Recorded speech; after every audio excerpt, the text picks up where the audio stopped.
Ahoj, vítejte v 6. díle Monster High. Dneska budu natáčet, jak vypadá Claudine Wolf.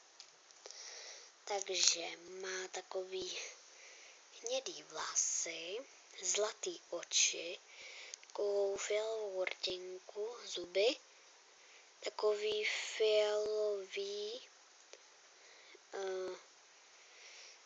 nahuči, prostě už jsem to zapomněla.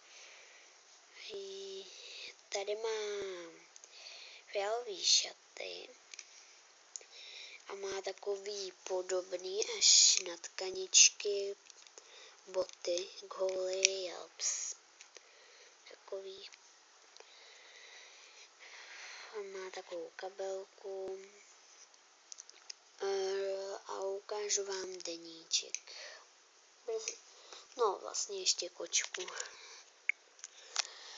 A tady kočka je taková fialová, má zelený oči, má takovýhle ocas a je jakoby, že kdyby se na někoho vrhla. No, já jsem jí dala na Claudině ruku a hlavu a držela ji. Teď vám ukážu její deníček. Vypadá takhle.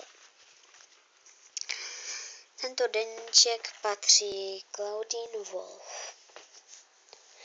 Tohle je můj deníček. Jestli chcete, aby váš život trval díl než čtení mýho deníku, tak nečtěte.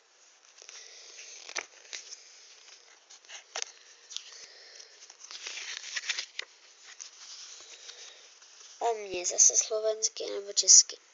Jméno Claudine Wolf. Věk 15. Rodičovské monstrum vlkodlak. Zabijácký styl.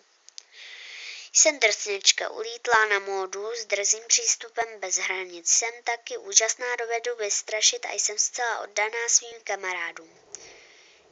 Výstřední nedokonalosti. Moje vlasy, chlupy by se klidně šikly do reklamy na šampón. Domácí mazlíček kresklem. Což je šíleně roztomilý kotěk, chlupatý jako já. Oblíbená barva zlatá, to je jediná věc, na který se shodneme s Claudine. Oblíbené jídlo steak, krvavej, nejlepší přátelé Frankenstein a Draculaura. Tak to bude, moje přátelé, už asi všechno. A v 7. díle budeme pokračovat